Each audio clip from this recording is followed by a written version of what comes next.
Sou Laudelino de Oliveira Lima, esse é mais um Fernão e Amigos, onde nós debatemos aqui com convidados quando possível e sempre com vocês, nossos amigos aí da audiência, os temas mais relevantes, principalmente, Fernão, as soluções que ninguém conta, mas existem e estão ao nosso alcance.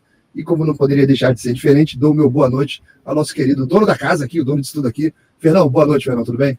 E aí, Laudelino, como é que está essa capital da República? Tá feia a coisa aqui, hein? A boca miúda que você escuta, a gente tá cheirando mal, não?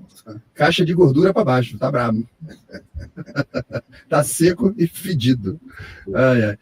Tá brabo. Fernão, você viu que teve discurso do Lula na ONU e o mundo não repercutiu nada do que ele falou?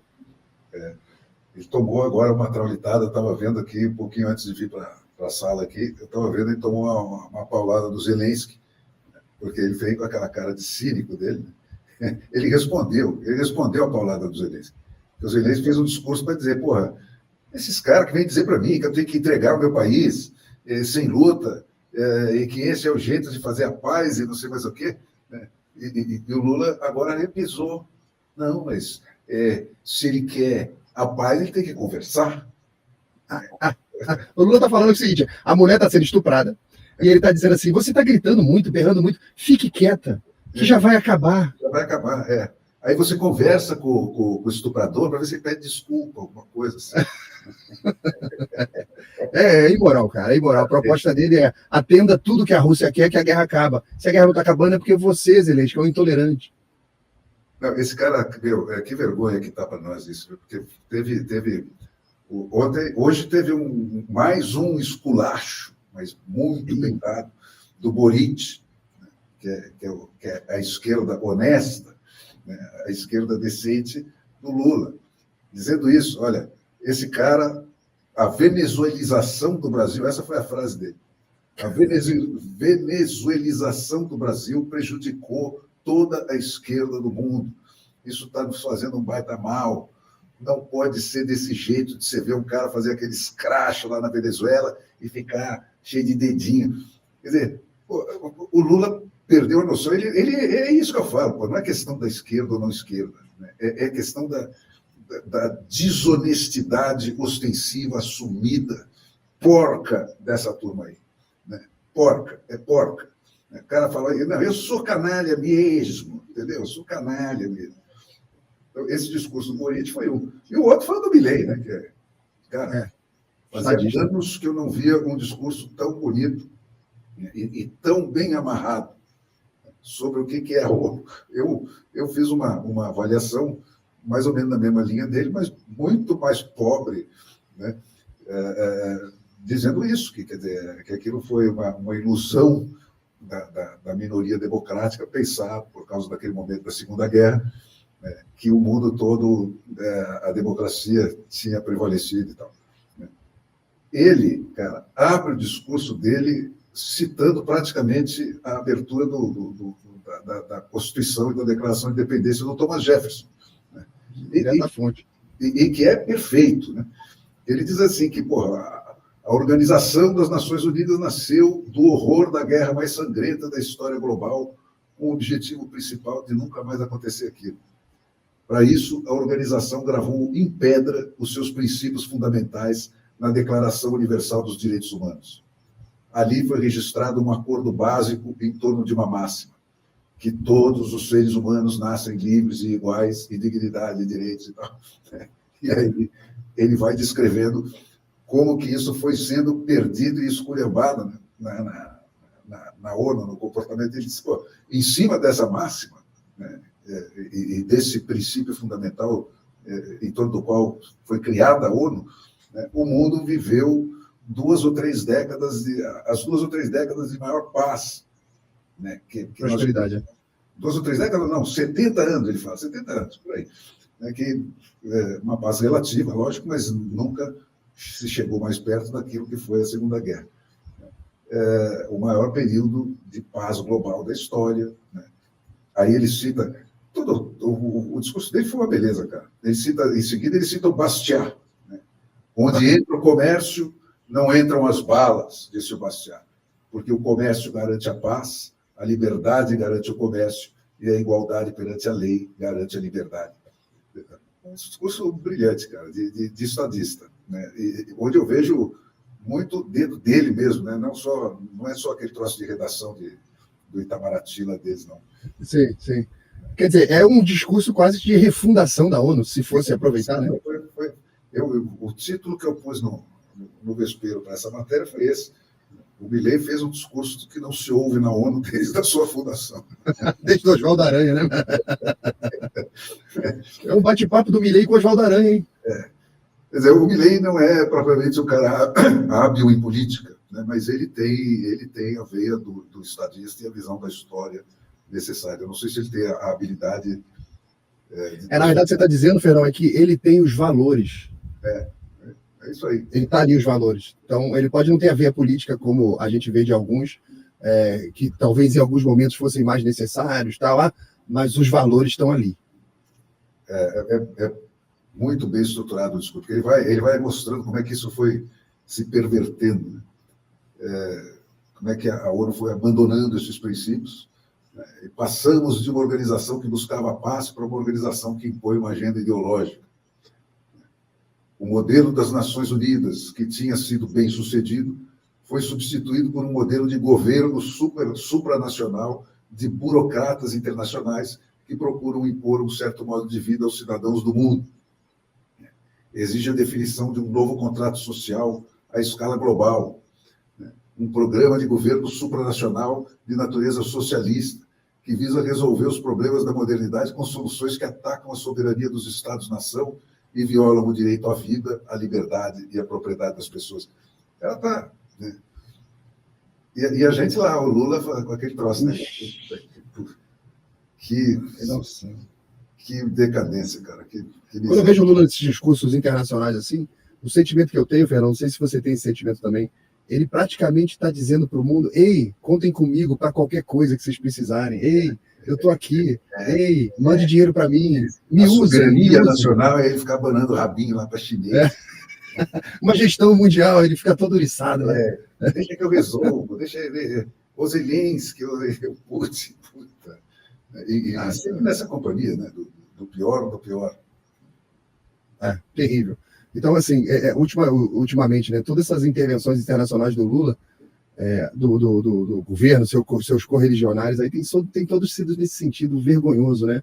Você não vê valores, você não aproveita nada do que foi dito ali, é aquele reconfirmação de um monte de agenda dos outros, e o Brasil meio que dizendo: eu vou entrar em todas que vocês quiserem aí, vamos consumir o Brasil, o povo brasileiro, tudo que vocês quiserem aqui, estou apto a qualquer negócio. Ele a tradução que eu faço. Saco para o Brasil, mas o mundo também não tem o menor saco para ele. Ele está tomando bronca de toda a esquerda decente do mundo. Né? Só está com ele mesmo os bandidos, os canalhas, os traficantes, os torturadores. Então, cara, eu paguei... Verdade, quando você vê... Desculpa te interromper. Quando você vê uma esquerda tradicional antiga que se pronuncia e está mostrando até alguns valores aí também, está falando o quão errado foi, como esse caso da Venezuela, né? Aí que você vê o quão vagabunda está a nossa esquerda. Não, aí que está. Quer dizer, o mundo é que dava ao Lula um valor que ele não tinha. Né? O Lula sempre, assim como ele enganou alguns brasileiros aí há 20 anos atrás, essa história, né? Fazendo aquelas cartinhas brasileiras. A cartinha, eu não sou o Lula, o Lula não é o Lula. Né? Mas o Lula sempre foi o Lula. Né? E agora está aí, quer dizer, o cara está dizendo que, olha, esse sujeito suja a barra da esquerda. Não nos confunda com ele. É isso que o Boric está dizendo. O cara virou uma lepra, né? Virou a lepra. Uma lepra ideológica. E o Milei? Volto para o Milei aqui. Ó. Olha esse troço que ele fala. O abandono dos princípios enunciados na Declaração Universal dos Direitos Humanos nas Nações Unidas distorce o papel da instituição. E, a partir daí, eles permitiram que ditaduras sangrentas, como as de Cuba e da Venezuela, entrassem no Conselho de Direitos Humanos sem a menor censura. Isso tudo é obra do Lula, aí, né? Dentro do Lula. Permitem que os países que punem as suas mulheres por mostrarem a pele entrem no Comitê para a Eliminação da Discriminação contra as Mulheres. É a receita do Lula para o Zelensky. Né? Cara, não reclama, relaxa, deixa o estupro continuar. Né? E vê se você vira para trás e conversa com o estuprador.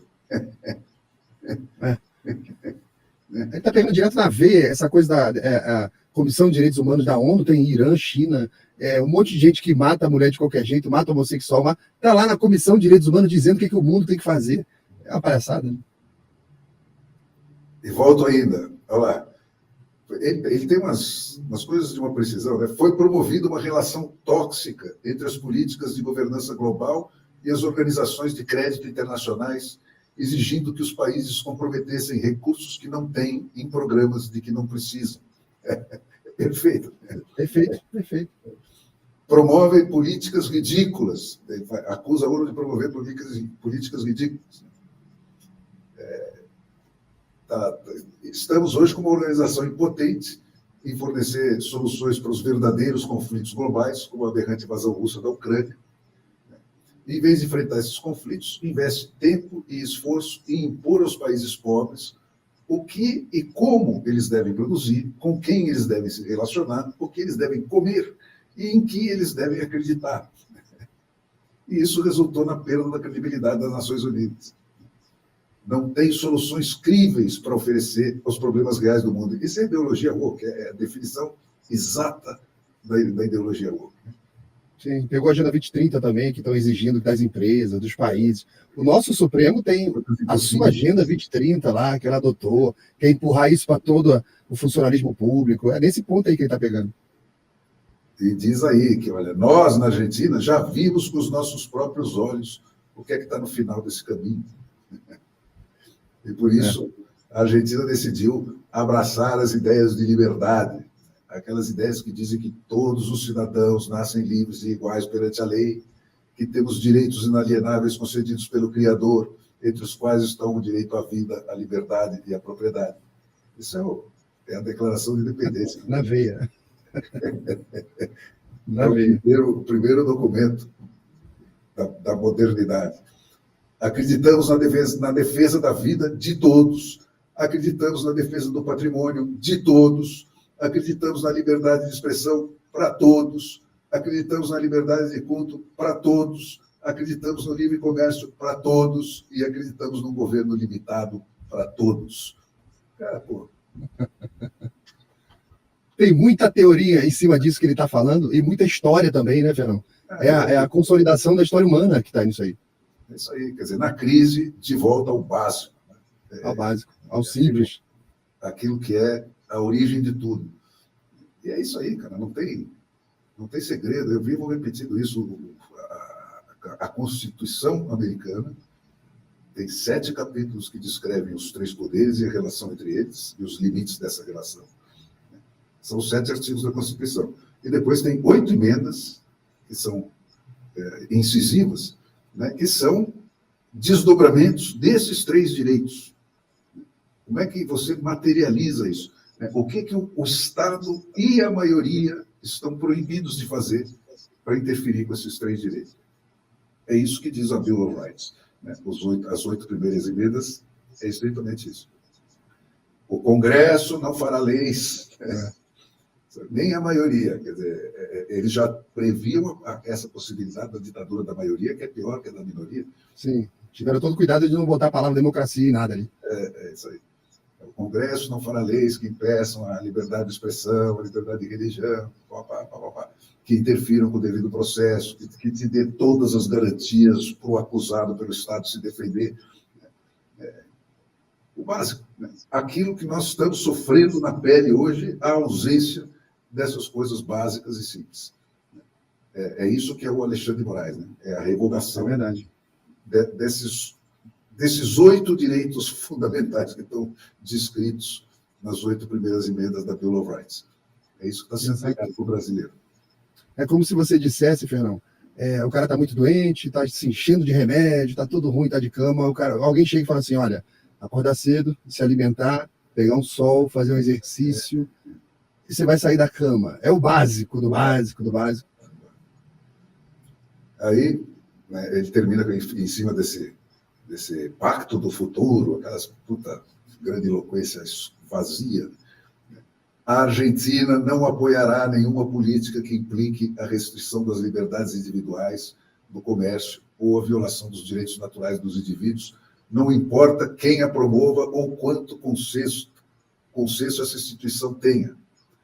Por essa razão, queremos expressar oficialmente a nossa dissidência sobre o Pacto do Futuro assinado no domingo e convidamos todas as nações do mundo livre a se juntarem a nós, não só na dissidência desse pacto, mas na criação de uma nova agenda para esta nobre instituição, qual seja a agenda da liberdade. A partir de hoje, saibam que a República Argentina abandonará a posição de neutralidade histórica que nos caracterizou e estará na vanguarda da luta em defesa da liberdade. Porque, como disse o Thomas Paine, aqueles que desejam colher as bênçãos da liberdade devem, como homens, suportar o cansaço de defendê-la. Cara, ele cita Thomas Paine, né? Ele revisitou os fundamentos da democracia moderna, que é a democracia americana, são os documentos escritos que existem sobre isso. Cara, nós falamos disso semana passada, aquele American Crisis, que o jornalista, o Thomas Paine, joga o panfleto do Soldado do Inverno, né? Aquela coisa difícil, para o pessoal não desistir da luta. Muito interessante. É isso aí, ele foi aos exatos fundamentos, porque você tem essas duas vertentes, né? Você tem a democracia suíça, que é uma democracia, vamos dizer assim, inconsciente de si mesmo. Como a Suíça nunca teve um rei, né? Ela nunca precisou contestar nada. Aquilo foi acontecendo. Né?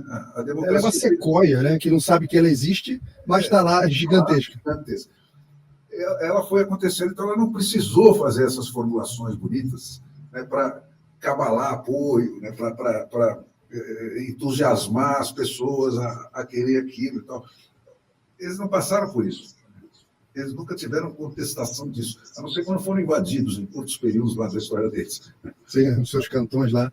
Mas ele é um rico, né, Fernando? Teve, né, alguma briguinha religiosa e tal, mas a dúvida quanto a esses fundamentos eles nunca tiveram. Então, não tem esse tipo de texto na Suíça.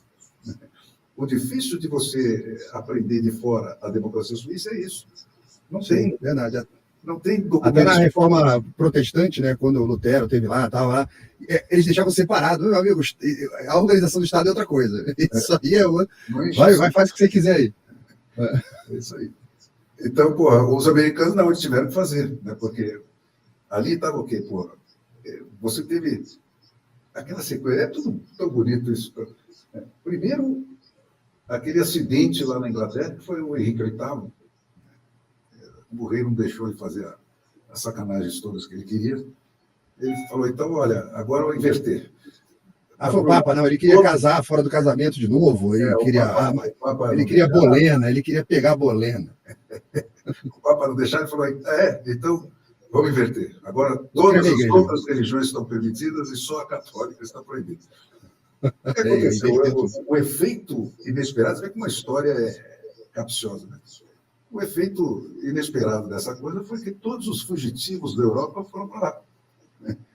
E, como sempre, os fugitivos, os perseguidos, são as melhores pessoas. Né? As melhores pessoas, os caras que contestam, que enfrentam a sacanagem, né, com o risco da sua segurança pessoal. Tal, né? Foi tudo para lá. Né? E isso criou essa iluminação. De repente, os caras, depois de um século dessa convivência com a diferença, os caras falam, como é bom você poder conviver com a diferença. Gente que acredita em outras coisas, que te ensina outras maneiras de olhar para as coisas. Aquilo fez uma explosão na mente daqueles caras. Né?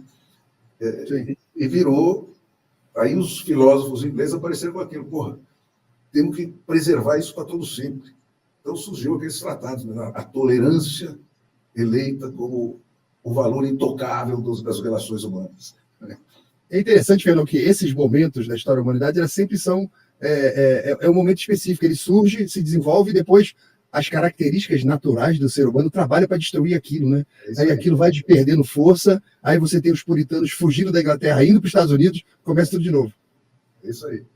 Quer dizer, os puritanos, os puritanos é um pedacinho dos Estados Unidos, né? Mas ali não eram só fugitivos, né? Eram caras que, de repente viram aquele planeta novo surgindo, maravilhoso, uma paisagem fantástica. Falaram, olha, você vem para cá, cara, e você pode ser proprietário de um pedaço de terra, uma coisa enorme, que na Europa você nunca teria. Impossível na Europa isso. Ou você nascia filho do barão, ou você podia ser o Einstein. O mesmo aconteceu no Brasil aqui com as Seis Maria e tal, a distribuição de terra, eles nunca imaginaram o tamanho que era. Lá, você começou com isso, com a propriedade e com a educação para todo mundo. Então, essa é a diferença. Mas os caras que foram para lá continuaram a briga dos ingleses. Né? Quem inventou esse negócio foram os ingleses. Né? Sim, eu sempre achei muito bonita essa frase que diz que eles foram embora pelo direito de serem ingleses. Ou seja, pela tradição. Eu quero continuar com a tradição, porque a tradição levou a gente a um determinado patamar, que hoje estão destruindo, estão atrapalhando e tal. Eu quero mudar de território para continuar a exercer o direito de ser inglês desde 1215, que está lá na Magna Carta. Tal, lá. Já tinha aquela síndrome do ilhéu, né? do cara que... A Inglaterra se fez pelo mar, como Portugal. Saiu pelo mundo. E foi obrigatório. Era uma ilhotinha lá. Tal. Então, essa coisa do cara viajar, se instalar em outro lugar, tudo já estava... Era uma cultura atávica lá para eles. Né? Cara, é interessante isso, né? E a gente fica com essa esperança, porque essas coisas acontecem assim, por acidentes fortuitos. Né? E o Millet conectou com essa história. Isso aí. E o Brasil, esse Brasil que hoje está encurralado no canto aí, vai sair disso por alguma coisa desse tipo. Algum acidente de percurso, alguma coisa inesperada, vai ser muito diferente de tudo que a gente consegue prever, que vai abrir a janela para se sair dessa porcaria. Né? E não vai demorar. E a gente tem que trabalhar para estar pronto para esse momento. Né? Verdade. É verdade. Quando eu vi o Luiz Felipe, o príncipe lá, fazendo uma nova Constituição inteira, quando eu vi o Carvalhosa fazendo uma Constituição inteira proposta, falando, você vê que o que é uma nova Constituição? É um novo país que está surgindo, novas regras do jogo. O Brasil já teve 7 rupturas, já teve 7 constituições, e estão surgindo outras, as pessoas estão conversando, estão falando, ou seja, esse sentimento que você está dizendo de que vai acontecer, esse caminho está se formando, a gente está vendo por essas ações isoladas, né? Todo mundo está tendo a mesma percepção. E a gente precisa ter feito algo para empurrar esse momento para uma embocadura certa, né? Melhor. Né?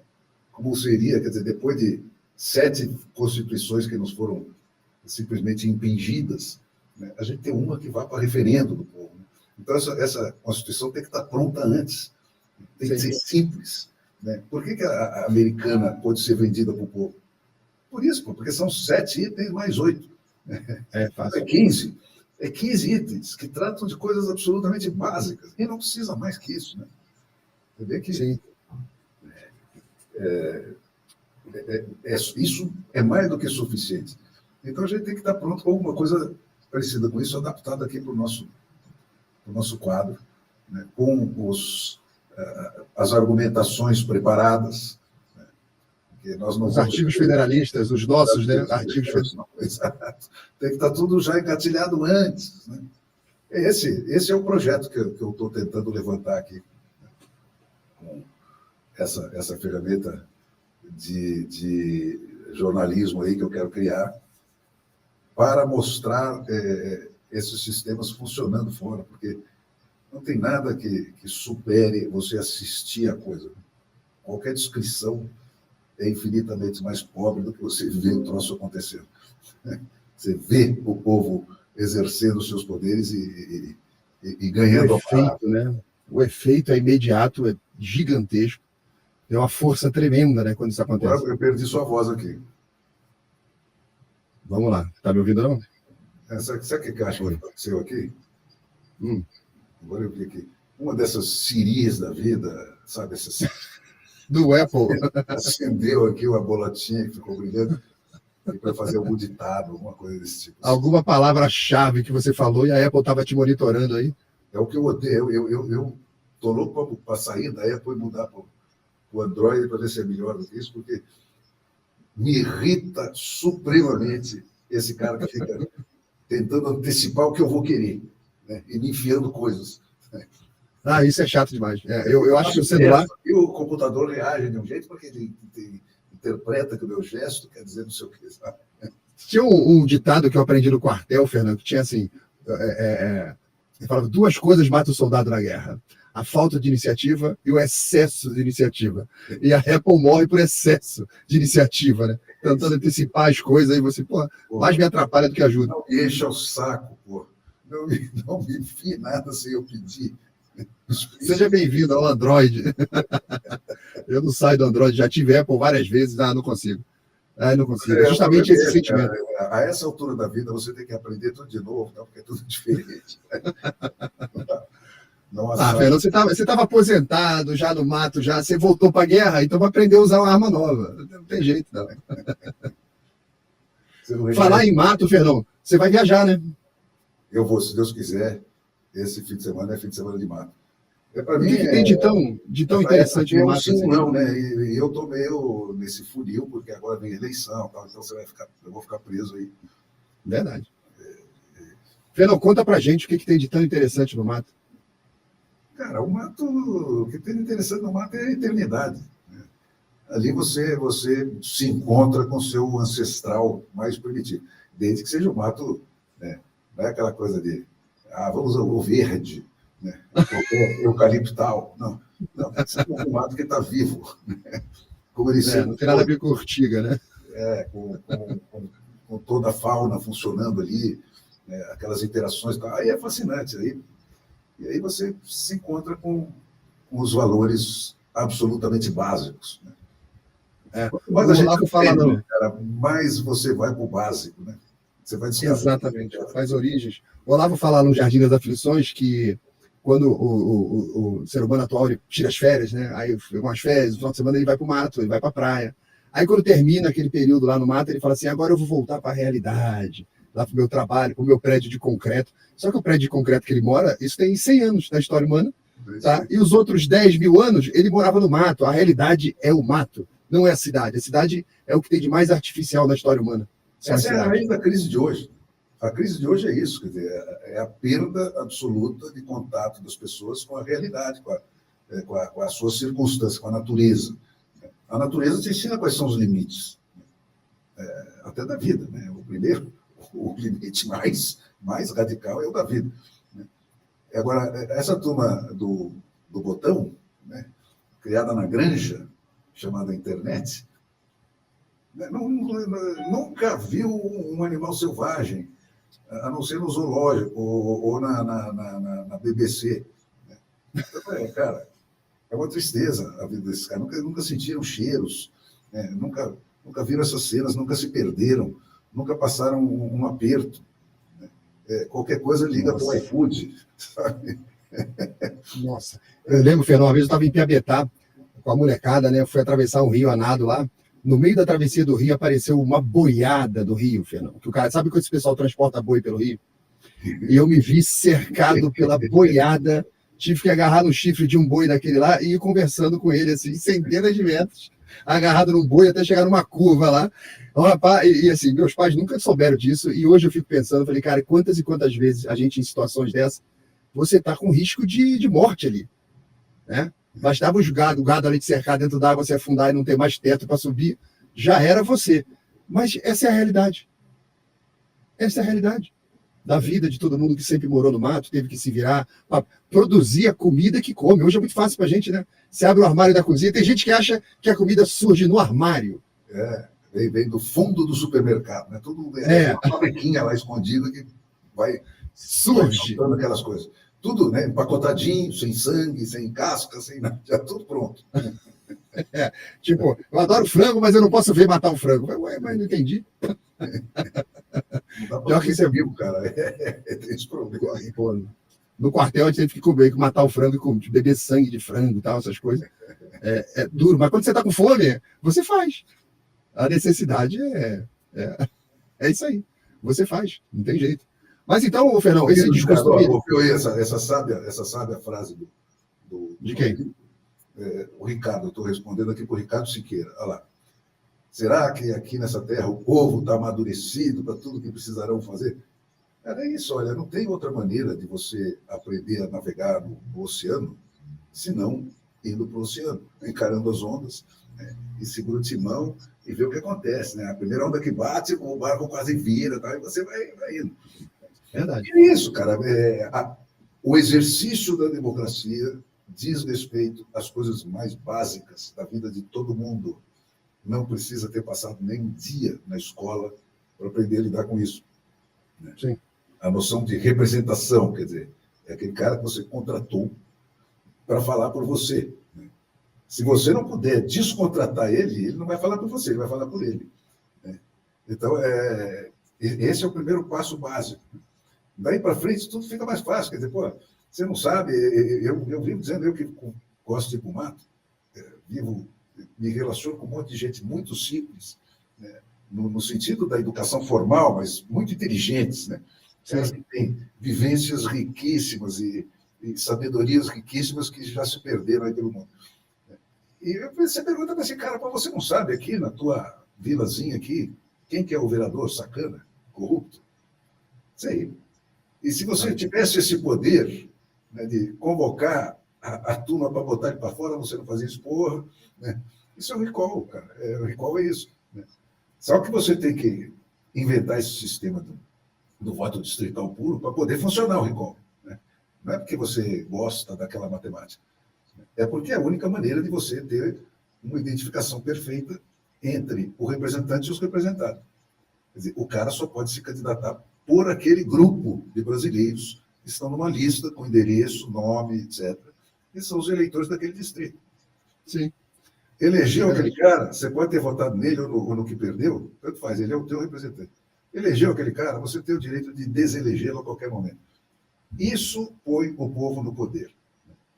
Todo o resto é consequência. Fernão, a melhor analogia para tudo isso que a gente sempre comenta aqui é um condomínio, aonde você mora. Quem elege o síndico são os moradores daquele prédio. Você não tem um morador de outro prédio que vem votar no teu condomínio, você não vota no síndico do outro prédio. Existe uma associação direta entre você ser o morador daquele distrito, que é o condomínio, e você escolher o síndico do teu prédio. Ao mesmo tempo, a qualquer momento, você, como morador do prédio, pode solicitar uma assembleia extraordinária e demitir o síndico. É isso aí. O síndico não gasta um centavo sem autorização dos moradores do prédio. Ou seja, o brasileiro, ele convive com um voto distrital puro sem saber no seu condomínio. De tão natural que é isso, ele não sabe que isso existe, mas ele exercita. Ou seja, se ele chegar a encontrar isso no nível da vereança, do deputado estadual, do federal, isso vai ser tão natural para ele. O brasileiro nasce e morre dentro de um completo sistema de absurdo. Então, ele acha que o normal é um absurdo.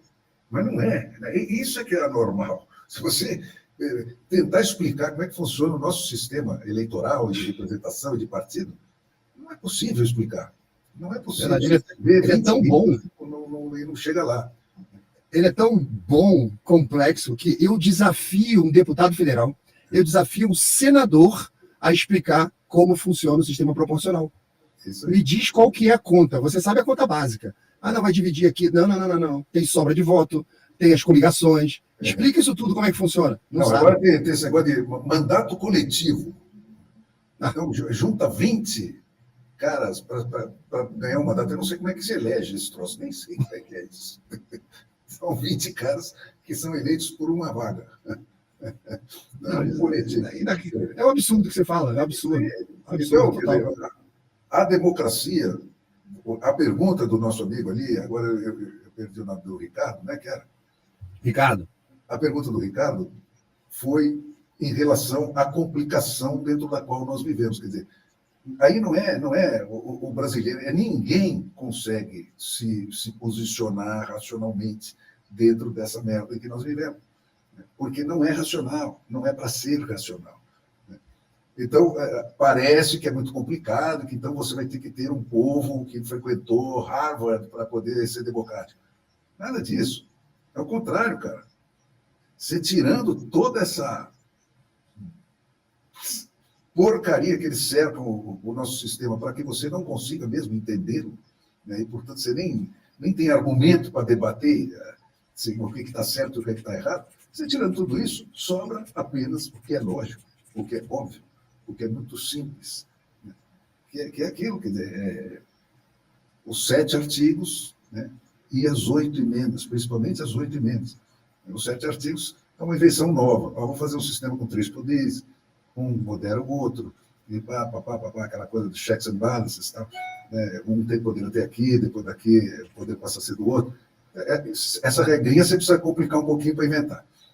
Os direitos da Bill of Rights são aqueles que você nasce com. Todo mundo sabe o que é justo, o que não é. Todo mundo sabe o que é sacanagem. Todo mundo sabe o que é roubar. Todo mundo sabe que você não pode. O bicho sabe que, porra, se ele caçou, é ele que tem que comer. Se vai o outro lá para tentar comer, ele sai pau. Né? Então, a democracia trata disso aí, né? De afirmar esses direitos que todo mundo nasce sabendo quais são, né? E transformar eles em lei, né? Para que nenhum Flávio Dino da vida te diga que agora não, isso aí deixou de ser assim. Agora pode roubar. Né? Aliás, eu vi hoje uma gravação aí de uma advogada dizendo que foi aprovada alguma jurisprudência aí, de que nem o sujeito que invade a sua casa armado, até aí não foi crime. O crime só se caracteriza como crime no momento que ele se consuma. Quer dizer, você só pode reclamar depois que você for morto. Isso. Depois que Quer dizer, faz algum sentido um troço desse? Isso é coisa de Ministério Público. Depois que o projétil perfura o seu coração, ou aí agora foi crime, ou agora exagerou, agora foi demais, tal, mas você já está morto lá sangrando, né? Puxa vida, que azar, né? Então esquece direito de defesa, de reação, porque, pô, como é que você vai reagir? Se você reage antes do tiro, você que é o criminoso. Você acha que tem, o nosso amigo aí, o Ricardo, você acha que tem, pensa na pessoa mais chucra que você conhece, né? A mais ignorante. Você acha que ela não sabe que é crime o sujeito meter o pé na porta do barraco dela e entrar lá e tomar as coisas dele? Não precisa de lei, não precisa de Dino, não precisa de ninguém. Não é dessas sofisticações que essas eminências negras do Supremo Tribunal te enfiam. Né? Lá, qualquer coisa precisa de 800 páginas de lero. Por falar em 800 páginas, ó, só para lembrar aqui, Fernão, você lembra dessa compilação que foi feita do nosso Código Tributário, que deu um livro de 2 toneladas? Hoje já deve estar em 6 toneladas, né? Porque, isso aqui é antigo. Isso aqui é antigo. Ou seja, isso é feito para não ser compreensível e você pode atacar quem você quiser, porque sempre, qualquer brasileiro sempre vai estar fora da lei em algum momento de toda essa loucura que eles criaram. É isso aí. Bom, tem mais um pessimista aqui, o Palomares, ou a Palomares, não sei, dizendo que não tem solução para o Brasil, por via democrática, foi tudo lateado pelos criminosos. De fato, está perigoso. Agora, nunca tantos brasileiros souberam que eles estão sendo ferrados quanto hoje. Hoje, a esmagadora maioria dos brasileiros sabe que isso tudo é sacanagem, que isso tudo é putaria, né? E os que fingem que não sabem, sabem também, mas não admitem isso porque estão na putaria, estão recebendo aquilo que eles não mereceram, não fizeram por merecer. Né? Então, esses declaram, mas todo mundo sabe que é isso. Então, é isso aí, cara, uma hora cai de podre. Cai de podre. E vai ser assim como eu disse, por algum acidente, ou por algum... Possivelmente, e se Deus quiser, será assim, né, com a eleição de uma maioria em 2026 no Senado, né, que destrave o sistema. Porque em 2026, o Senado, em cada eleição, ele elege numa eleição 1/3 e na outra eleição 2/3 do Senado. Essa última foi de 1/3. Então, você tem aqueles 30 senadores lá que estão brigando bravamente, né? Mas são minoria, não conseguem fazer a maioria. Mas na próxima eleição você vai renovar 58, acho, né? Ou 57.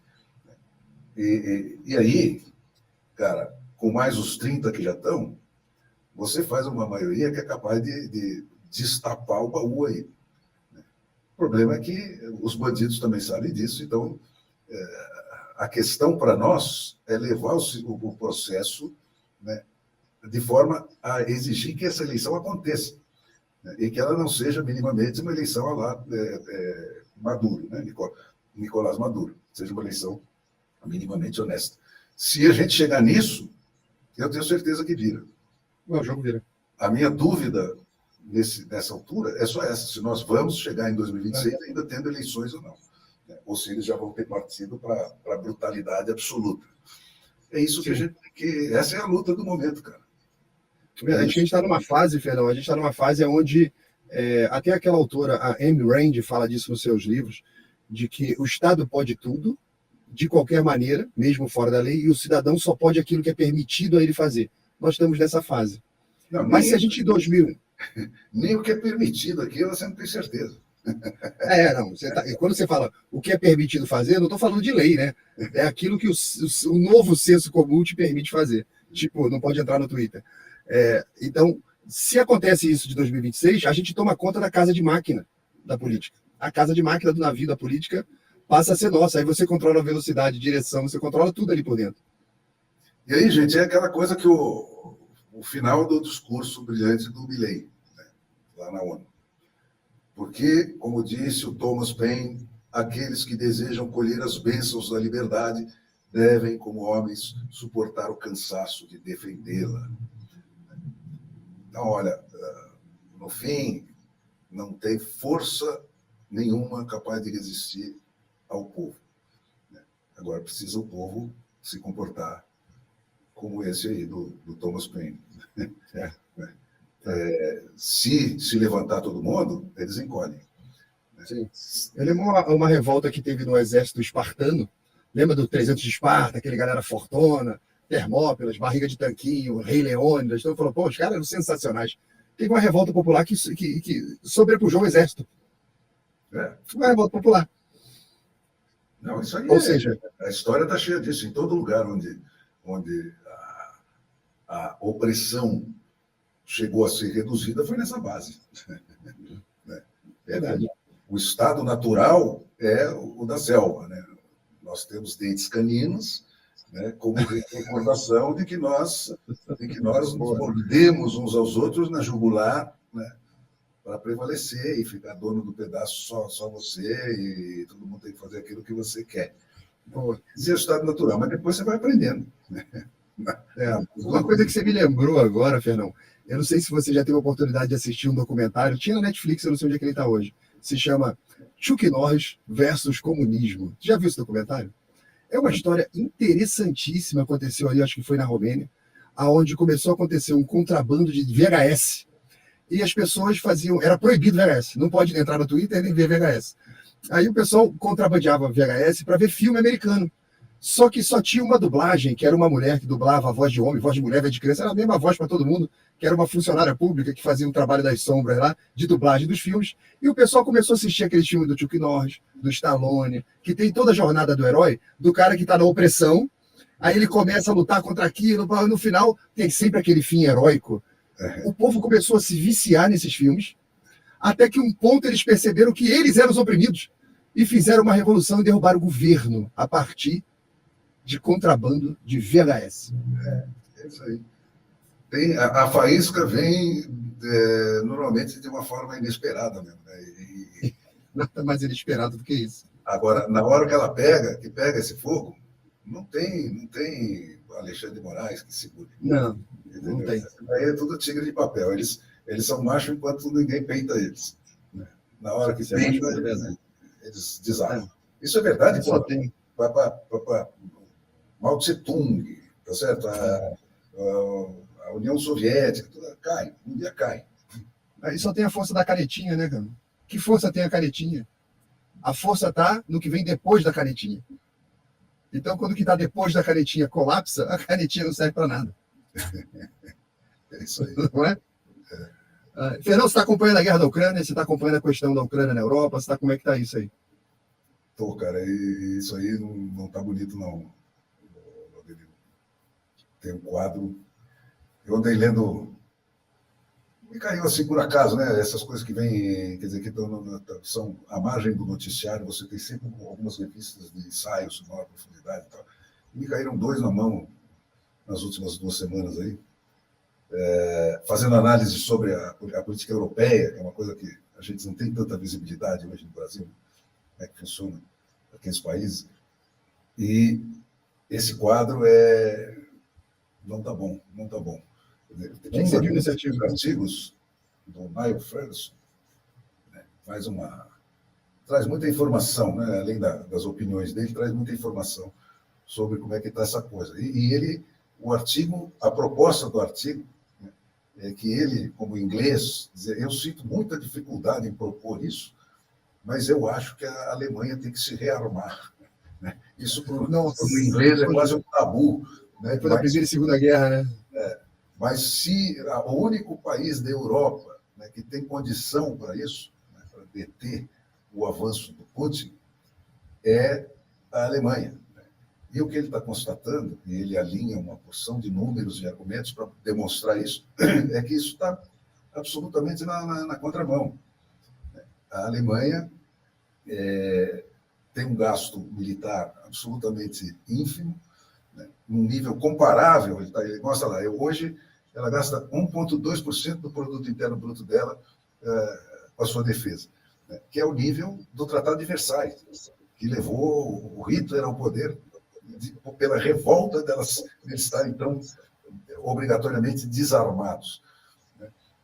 Né. Aí ele mostra lá que na primeira fase da Guerra Fria, entre 1950 e 1960, os gastos da Alemanha com defesa estavam entre 3% e 4% do PIB. Hoje está nisso, 1,2%. Né? Nos Estados Unidos, são 3,3%. Na Polônia, 4,1%. Que a Polônia é o gato mais escaldado desse grupo. Na Estônia, 3,4%. Na Letônia, 3%. Na Grécia, 3%. Então, quer dizer, a Polônia gasta o dobro do que a Alemanha gasta, né, para isso. Aí ele vai lá checar quais são as contribuições que a Alemanha tem dado para o esforço de guerra, de defesa da Ucrânia. Merreca, porcaria. Né? E isso é verdade para quase todos, né, os aliados. Né, ele mostra lá que 40 países deram contribuições para a defesa da Ucrânia desde a invasão do Putin, né, mas o valor chega a 330 e poucos bilhões, dos quais só 215 foram realmente entregues para eles. Né? E, cara, ele diz, olha, e lá na guerra da Ucrânia, a fase heróica da guerra já acabou. A Ucrânia se defendeu com unhas e dentes, né, matou um monte de russo e tal, mas a desproporção das forças, né, ele mostra lá, o PIB da Rússia é 11 vezes maior que o da Ucrânia. A população, 4,5 vezes. A conta corrente da Rússia tem um excedente de 2,7% do PIB. A Ucrânia tem um déficit de 5,7% do PIB. A dívida pública da Rússia é 21% do PIB. A da Ucrânia é 94% do PIB. Nossa! Um país que está encurralado na guerra, sem produzir. Né? O déficit governamental da Rússia é inferior a 2%, da Ucrânia é de 14% esse ano. A Rússia vai renovar este ano 1.200 tanques, vai fabricar pelo menos 3 milhões de projéteis de artilharia e foguetes. E diz ele, isso é mais munição do que toda a OTAN, toda a NATO combinada. A produção de blindados na Rússia aumentou 141%, a de artilharia 150%. A produção de tanques, 215%. A produção de drones, desses que levam bombas, 475%. Aí ele vai tomando outras medidas, né? A Rússia, mais a China, mais o Irã, mais a Coreia do Norte, né, estão fazendo muito mais que o suficiente para compensar toda a assistência militar que tem sido dada para a Ucrânia pela União Europeia inteira, junto com os Estados Unidos e a Inglaterra. Então, aí me bate essas coisas, quer dizer, é isso que seduz o Lula. E principalmente o mentor dele, que é o nosso amigo lá, Tem vários. Na porra. Que é o Putin? Não, o chefão do PT aí, pô. O nosso terrorista preferido. Que é o Dirceu? O Dirceu. O Dirceu que tem essa volúpia geopolítica. Né? Então, ele está olhando esses números, porque eles têm acesso a tudo isso, e vendo que quem vai ganhar são eles. E por isso que ele senta no colo da China. Né? Porque o que interessa para esses caras é não sair nunca mais do poder. Né? E eles estão vendo que pô, o Ocidente... Né?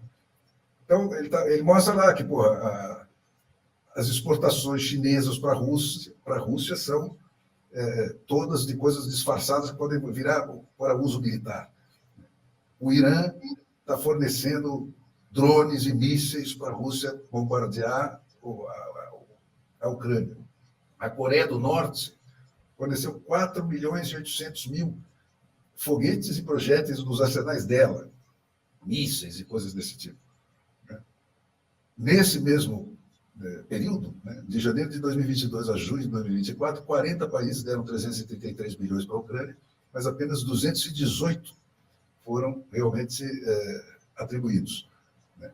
E as dotações militares, né, caíram mais de 1/3 nos últimos 12 meses. Os caras, aos poucos, estão deixando a Ucrânia pendurada. Né?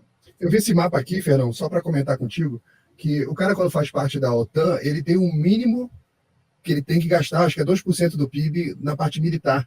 E o mapa mostra aqui que praticamente todos os países da Europa estão gastando da OTAN, estão gastando menos do que o PIB durante a guerra, onde eles estão ajudando a Ucrânia. E o outro lado está quadruplicando, decuplicando o gasto militar, mandando tudo para lá. O lado de cá não está fazendo o mínimo. Esses são os números que esse cara alinha nesse artigo, que são, cara, alarmantes. Então, ele diz que os países da Europa que estão realmente dando, que são aqueles que eram parte da União Soviética, né, que são gatos escaldados, esses já entregaram 1/3 do seu próprio estoque de defesa para a Ucrânia. Não tem mais de onde tirar. Né? Então, a conclusão final dele é que a máquina de guerra russa, né, não está só superando a da Ucrânia, ela supera a da Europa inteira somada também. Principalmente porque a Europa não está se envolvendo como deveria. Aí ele faz essas coisas, porque como a proposta dele era essa, né, que a Alemanha que tem que puxar essa coisa, porque é a única que tem uma economia com tamanho capaz disso. É o cara mais forte do bairro, né? Mas ele diz, os contratos de defesa alemães que já estão estabelecidos, né, projetam 14 anos para a Alemanha atingir o número de aviões que ela tinha em 2004. Aviões de guerra, né? 42 anos para ela ter o mesmo número de tanques de batalha que ela tinha em 2004. E para chegar ao número de obuses que ela tinha em 2004, vai levar 97 anos se ela não alterar o que ela está investindo nesse momento. E aí ele pega dados assim, né? A Alemanha gastou mais de 3 vezes mais na libertação do Kuwait, lá na guerra, depois do Setembro 11, né, do que está gastando na libertação da Ucrânia. Isso, você tendo em vista que a Ucrânia é o último bastião entre ela e a Rússia, né, que da última vez chegou em Berlim, né, e construiu aquele muro. Porque os americanos foram lá, senão tinha chegado em Portugal. É verdade. Tá certo? É verdade. Cara, então, é muito chocante esse artigo de você ver isso, que esse pessoal está deixando a Ucrânia na mão. E é por isso que o Lula tem essa atitude filha da puta dele. Porque ele sabe que o cara está encurralado, né, que o cara não vai ter saída e que ele vai ter que entregar para o russo. E o Lula, então, se alinha sempre com quem está chutando o morto no chão. Né? Ele está sempre... Esse é o critério de alinhamento dele. Quem é que vai ganhar? É o assassino, é o estuprador, é o serial killer? É com ele que eu vou me alinhar. Ele não está nem aí para qualquer prurido moral ou ético nessa parada. Né? E essa é a parada dele, cara. Nós estamos sentando, o Brasil está sendo posto à força no colo da China, né? Que é aquele troço, né? Controla 1,5 bilhão de pessoas pelo celular. Né, de tão feroz que é a ditadura. Então, Então, cara, esse quadro que ele pinta aí, a partir da Ucrânia, o que pode acontecer a partir da Ucrânia, e está lá, quer dizer, o Putin é o Alexandre de Moraes da China. Ele vai na frente e faz o serviço sujo. Mas quem está atrás dele é a China, né, que é um gigante. Né? Sim. E a China já se ofereceu para reconstruir a Ucrânia quando tudo acabar, ou seja, já para colocar a China inteira dentro da Ucrânia lá. Não, é para colocar a Ucrânia dentro da China. Né? E os ucranianos vão ficar todos que nem os chineses, né? Com aquele celular que, se você parar na frente, você tem luz verde, vermelha e amarela no seu celular. Nossa, é o crédito social. Você é plotado 24 horas por onde você anda. Se você Sim. parar na frente de um cara que está de luz vermelha e ficar mais de 10 minutos, o Estado admite que você conversou com aquele cara, que é um opositor, e, portanto, a sua luz já fica amarela. E quando a sua luz fica amarela, o seu filho tem que sair da escola que ele está e ir para uma escola de merda lá não sei aonde. A sua mulher não pode mais comprar a mesma coisa que comprava no supermercado, nem se tiver dinheiro. São coisas desse tipo, né? Que é exatamente o que o Alexandre de Moraes está fazendo. Está impedindo as famílias das vítimas dele de sobreviverem economicamente. Persegue meninas de 16 e de 14 anos que estão fazendo vaquinha na internet porque o pai está bloqueado há não sei quantos anos, exilado e o diabo. É isso, é a técnica chinesa. Sim. Então, o Brasil tem que abrir o olho e já, gente. Porque isso aí não é brincadeira. Não é brincadeira. Essa turma é barra pesadíssima. Pesadíssima. Verdade, estava mostrando esse mapa aqui, Fernão, que ele fica bem claro, né, quando ele mostra que a Ucrânia realmente é a última barreira para a Europa, né? É a última barreira. Que se realmente a Europa não auxiliar, porque a Europa parece que não entrou na briga, a gente está vendo uma briga de bar, né, onde eu acho que o dono desse bar mundial, os Estados Unidos, também está se afastando. A gente vê até o próprio Trump falando que ele não pretende continuar financiando a guerra, ele quer que a guerra acabe. O Trump vai levar tudo isso com uma cabeça de empresário de quinta categoria. Ele fala, não, muito dinheiro gasta aqui. Pô, estamos fazendo um mau negócio aqui, porque esses caras tinham que gastar eles mais e tal, e eu estou bancando tudo isso, então que se foda. Sabe, eu vou entregar a Ucrânia. Cara, o que é isso? Mas lembra que na Primeira Guerra Mundial e na Segunda Guerra Mundial, os Estados Unidos fez a mesma coisa. Ele não quis entrar no conflito. E a solução depois foi ter que entrar muito mais do que seria no começo. É isso aí. O isolacionismo americano é histórico e até atávico, né? Os caras, foram cair num paraíso autossustentável por todos os critérios, né? Não precisava de nada de ninguém, e não queria se meter com esse mundo do qual eles recusaram ao fazer a democracia. Né? Aquela democracia deles foi feita principalmente para não ser mais a Europa. Né? Tudo que se pareça com a Europa está proibido. Eles foram a detalhes nisso no momento da fundação. Né? Quem aceitasse um título que se parecesse com o título de nobreza perdia a cidadania americana. Esse negócio de meritíssimo, excelência e não sei mais o quê, nem a pau. Né? Discutiram meses qual seria o título do presidente da República. Para chegar à conclusão que seria só Mr. President, como qualquer Mr. do país. Verdade.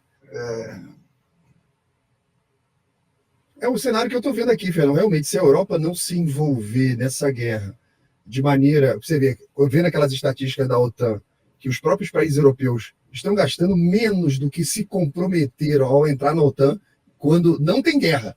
Num período de guerra, você tem um mínimo de 2% do PIB para gastar em defesa, eles estão abaixo disso, só que agora tem uma guerra. Era para estar tipo a Polônia, com quase 5% do PIB, todo mundo se envolvendo. Você vê quem que está, né, até o pescoço na história? Estônia, Lituânia, tá lá, aqueles 3 paizinhos. São os verdinhos aqui. Ó. Já entregaram mais de 1/3 do seu arsenal para essa guerra, porque eles sabem quem é essa turma da Rússia. E o outro é a Dinamarca, que também tem fronteira lá. Esses são os que... A Dinamarca são os que estão mais... comprometidos, né? O resto, cara... Agora, a Alemanha ter essa atitude, né? Isso é puramente decadência moral, né?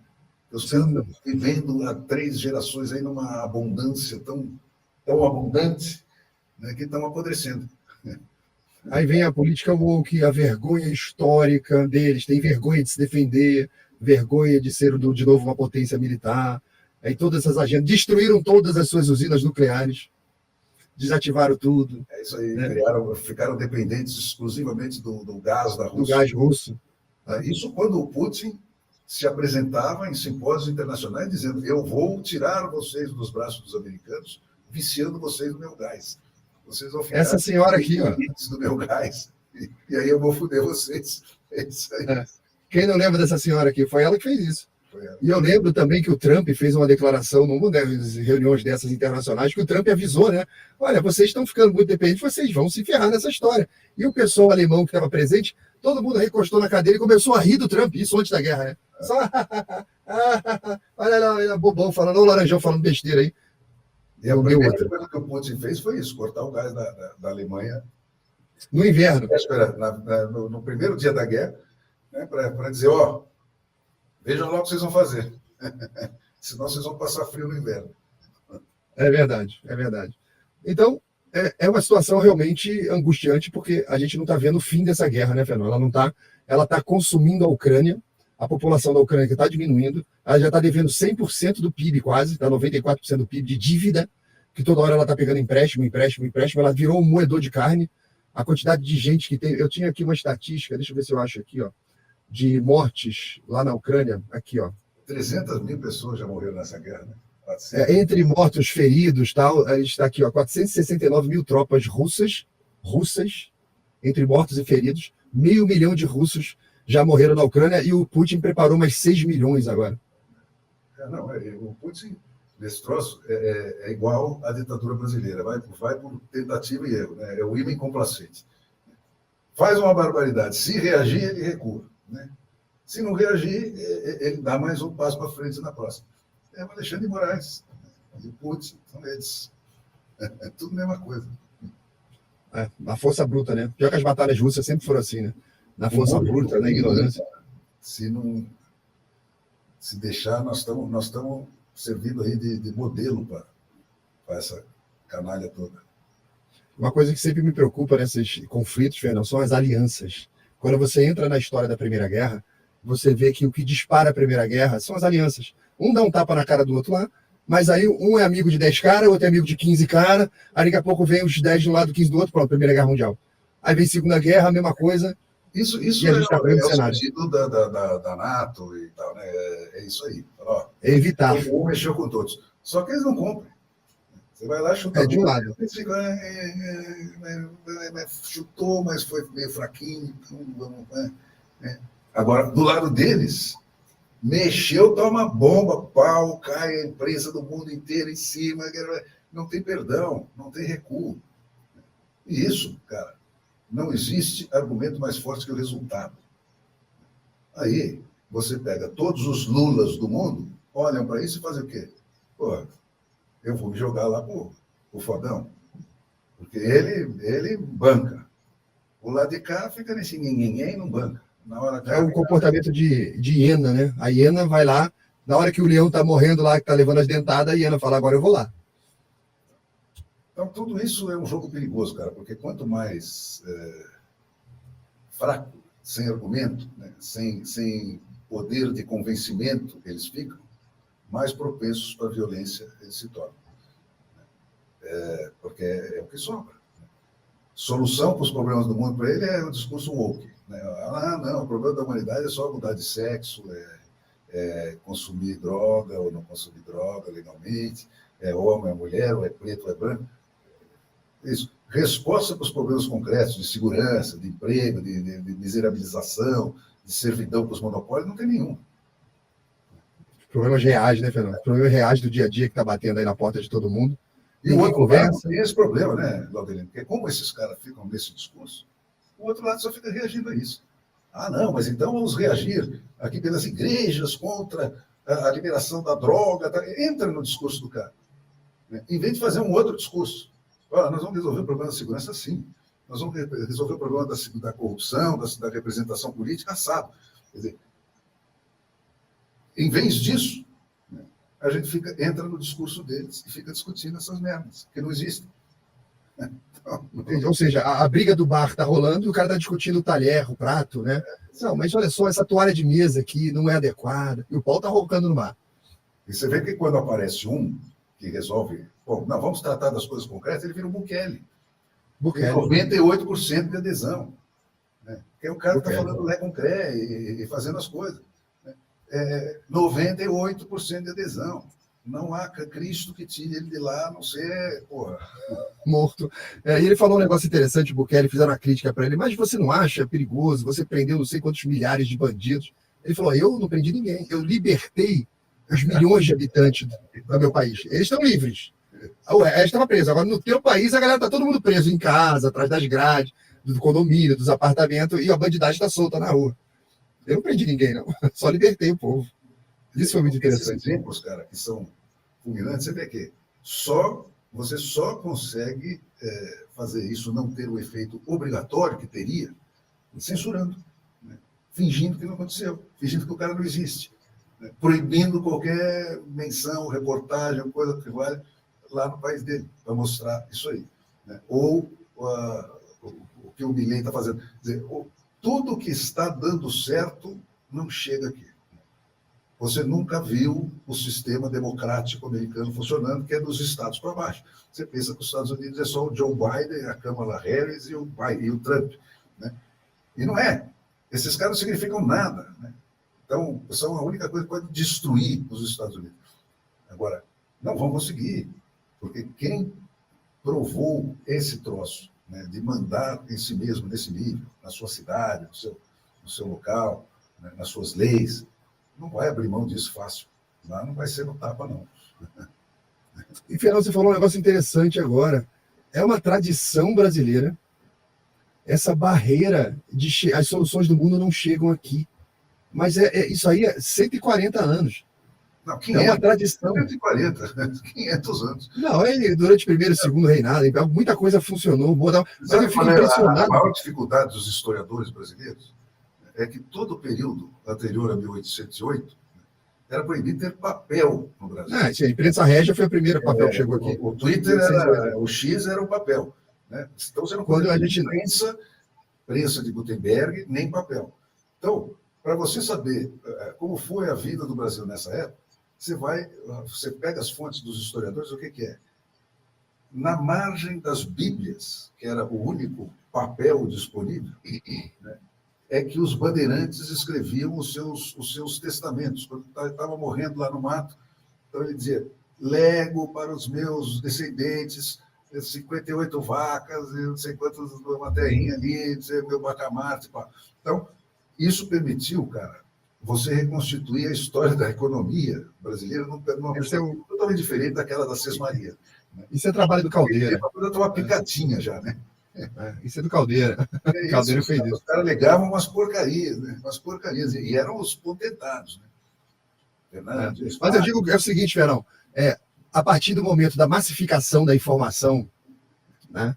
Mesmo com a massificação da informação, internet, jornais, também as soluções não chegavam aqui.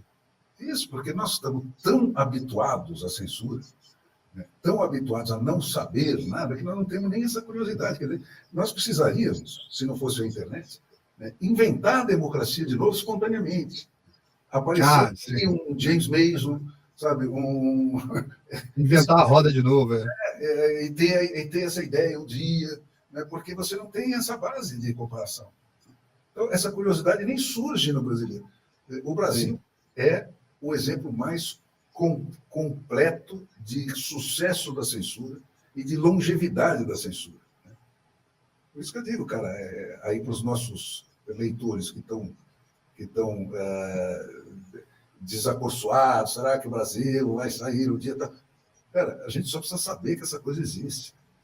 A gente precisa divulgar isso maciçamente. O resto acontece sozinho. Não existe exemplo na história de um povo que soube da existência dessa solução que não a tenha adotado. Adotado, aplicado, abraçado e defendido. Isso, porque ela é tão autoexplicativa que os caras se agarram naquilo. Falam, eu quero, cara. E foda-se o governante, foda-se tudo, eu quero.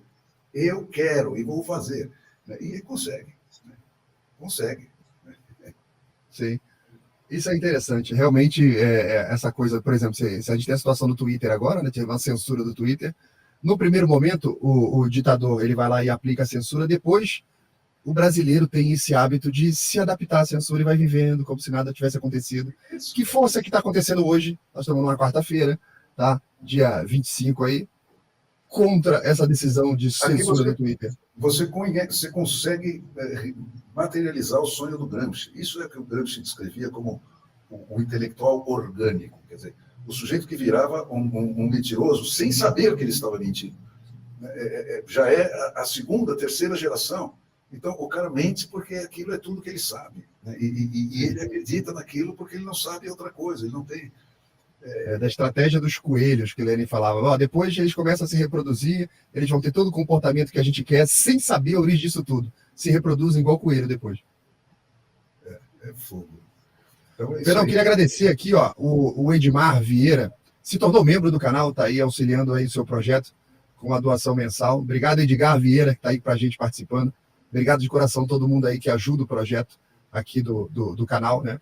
Perdão, antes da gente ir embora, conta para o pessoal um pouquinho desse projeto. Tem gente que fala assim, poxa, vocês são repetitivos nessa live, né? Vocês sempre falam dos mesmos temas. É porque as soluções é a mesma. Os problemas a gente pode falar de todos os problemas todos os dias. Vocês veem aí na internet, nos jornais. Não falta problema. Mas a solução é a mesma para todos. O que a gente vai fazer, né, Fernando? É isso aí. Cara, é isso. O meu ponto é sempre o mesmo, cara. Nós temos que mostrar para pessoas que essa alternativa existe. Eu estou querendo entregar para as pessoas o mesmo encantamento que aconteceu comigo quando eu descobri isso aí pela internet, né, fazendo um trabalho de Sherlock Holmes, de procurar, ir atrás, de sair de uma matéria para outra, de uma busca para outra, não sei o quê. E fui descobrindo como é que funciona isso, e é um encantamento, porque é o óbvio ululante, é a coisa mais simples do mundo, e as pessoas precisam saber que isso existe. Então, o meu projeto é esse, cara. Eu preciso montar um site parrudo de informação, com uma equipe, né, de pessoas para ter. Aqui, eu sozinho com o Laudelino, o que nós podemos fazer é isso que nós estamos fazendo. Né? Agora, para fazer mais que isso, eu preciso de uma equipe para mostrar isso em funcionamento lá nas cidadinhas americanas, na Suíça, tá? E para discutir e mostrar toda a putaria da privilegiatura que não está sendo mostrada aqui no Brasil. Né? Fazer sistematicamente essas comparações e quanto nós pagamos de imposto por cada coisa e quanto se paga aí pelo mundo afora. Né? Nós precisamos fazer o brasileiro ganhar essa consciência. E a maneira de fazer isso é isso, cara. Hoje você tem uma ferramenta, que é a internet, que potencialmente não tem limite. Ela pode chegar a todos os habitantes do Brasil. Nós precisamos apenas ter competência para fazer isso chegar ao maior número possível de pessoas, partindo para uma argumentação absolutamente simples, né? E para o fim da enganação que a gente assiste nas televisões, no jornalismo da televisão, que é do que vive o Pablo Marçal. O Pablo Marçal não vive do anticomunismo, ele vive do antijornalismo. Ele pega aquelas jornalistinhas que vem com aquelas perguntinhas capciosas para ele e fala: aqui você que é ajudante comunista, só não sei o que lá, e papapá. Porra, o ouvinte se sente vingado, que fala: puta, alguém finalmente falou para essa filha da puta. Aquilo que eu sempre pensei. É isso. Agora, é pena que ele é só isso. Mas é disso que ele vive, não é do anticomunismo, é do antijornalismo. Ele deixa os caras nu com uma habilidade enorme. Né? Verdade. A tua proposta é, ok, beleza, o que você faz depois disso? Bom, cara, aí cara, você vai criando massa. A minha recompensa será ver as avenidas paulistas lotadas, como a gente consegue lotar a qualquer momento. A única placa, né? Com 60%, 70% das pessoas com a mesma placa. Né? Voto distrital puro com recall. Ponto. Isso e apuração pública. Poder. E depois que eu estiver no poder, eu confio absoluta e inteiramente no povo como uma entidade múltipla, né, que tem uma média de comportamento. Não é individualizado. O povo como entidade sociológica é a única solução que existe, não existe outra. Ele pode até errar, mas dentro desse sistema, você não tem compromisso com o erro. Você erra, você constata que você errou, você volta atrás e acerta. Você vê, é o bom senso da maioria, que eu até vi essa semana, teve uma notícia que saiu, Fernando, que o TSE proibiu que as casas de apostas permitissem apostas em eleições, em políticos. Não permitiu. Aí saiu uma matéria britânica dizendo que as casas de apostas estão criando uma tradição lá na Europa de ser muito mais precisas do que a pesquisa eleitoral. Ou seja, o senso comum com a liberdade de atuação, ele tende a ter esta precisão da casa de aposta. Porque o cara está botando o dele na reta. Ele está apostando o dinheiro dele. E é uma fórmula matemática. Né? Se tem Ou seja, X pessoas apostando num e X menos Y apostando no outro, isso significa que você vai pagar 2 por 1, 3 por 1. Tá? É isso. Quando você tem o cara está botando o dele na reta, seja numa casa de aposta, seja numa decisão no distrito que ele mora, ele tende a tomar uma decisão muito melhor do que existem as que são tomadas pela tal da representatividade que não está funcionando mais no Brasil. Né? É isso aí. Enfim. Mensagem final para a gente aí, Fernão. Só dei, cara, é essa. Me ajudem a fazer esse produto. Custa caro. Jornalismo é um luxo caro. Né? Você precisa pagar um cara para ele ficar trabalhando 15, 20 dias numa matéria que vai sair uma vez só. Então, verdade. Né? Mas não há outra ferramenta, né, de parto de reformas, historicamente falando, melhor do que jornalismo. O jornalismo serve para isso. É que aqui está definido. Então, não pense... Sabe, você fala a palavra jornalismo, o cara já fecha o ouvido. Né? Mas o jornalismo verdadeiro serve para isso aí. Aí o Ricardo Siqueira falando, poxa, só tomei conhecimento do seu projeto agora, como é que eu consigo ajudar, Fernão? Avisa o pessoal aí, como é que o pessoal consegue ajudar? Aí você que tem que explicar. Tá rodando aqui embaixo, passando as informações aí de contribuições, aí com o CNPJ da empresa, o Pix, a agência, onde que você pode doar. Você pode se tornar membro do canal, também ajuda o projeto. Tem aqui o botão embaixo chamado Torne-se Membro. Você tem vários tipos de planos que você pode escolher lá para ajudar no projeto. Ou seja, as opções são variadas. Eu tenho em todos os vídeos do canal do Fernão, você tem na descrição do vídeo, também tem essas informações. Então é só procurar aí o melhor meio, o que for mais cômodo, o que for mais fácil para você, já vai estar ajudando, e a gente agradece de coração aí por esse empenho. Eu preciso fazer um pouquinho mais do que a gente faz hoje, né, para poder pedir para as pessoas uma assinatura. Né? Porque hoje eu não tenho como garantir que eu vou entregar sistematicamente o pacote X. Né? Hoje, com nós dois aqui cruzando e cabeceando na área só, né, a gente não consegue garantir que você vai entregar aquele pacote todo dia. A gente faz o que dá para fazer. Com um pouquinho mais de gente, já dá para garantir um pacote e aí dá para pedir uma assinatura. Então, é assim que caminha. Verdade, verdade. Bom, Fernão, eu queria agradecer a todo mundo que participou dessa live com a gente aqui hoje. A gente termina aí mais uma edição do Fernão e Amigos, né? Agradecemos aí a companhia de todos, os comentários, as doações, o apoio que estamos recebendo para o projeto, pois até o momento, Fernão, a gente é o único canal, meu Deus do céu, isso dá uma agonia, né? A gente é o único canal que está repetindo a cada semana as soluções para o Brasil, né? Depois de toda essa análise micro, macro que a gente faz, a gente acaba num funil caindo exatamente nas mesmas soluções. Estamos abertos ao diálogo, estamos abertos ao debate. A força disso, né? Porque já tem gente dentro dos parlamentos, aí, tanto na Câmara quanto no Senado, né, abraçada ao nosso peixe aqui do voto distrital puro com recall. Né? Porque esses caras nos assistem. Né? Verdade. Esses caras veem o que a gente faz. Né? E isso estimula os melhores entre eles. Então vamos lá, gente. É isso aí. Beleza. Obrigado, Fernão. Obrigado, audiência. Obrigado a todo mundo. As informações, como a gente disse, estão aí em todos os vídeos. Na descrição do vídeo tem todas as informações. Fiquem à vontade aí. Ajudem da melhor maneira que vocês puderem. O nosso compromisso estaremos aqui. Estaremos aqui em frente, lutando por essa pauta, por esse tema, porque essa é a solução que o Brasil precisa hoje. Não é coisa mágica, não é coisa complexa. Cada vez mais que a gente conversa aqui toda semana, fica mais claro para vocês que a coisa é muito mais simples do que o que está sendo debatido no Congresso, em todos o telejornalismo, todos os programas de análise. Aí ninguém está debatendo isso, que é a solução. E a gente está aqui para debater isso, para conversar, para tirar as dúvidas todas as semanas. Contem conosco. Beleza, Fernão? Beleza. Bom passeio para você. Fique com Deus aí. Curta bastante aí esse outro Brasil que você vai ter contato, o Brasil real. E a gente vai estar aqui semana que vem de novo.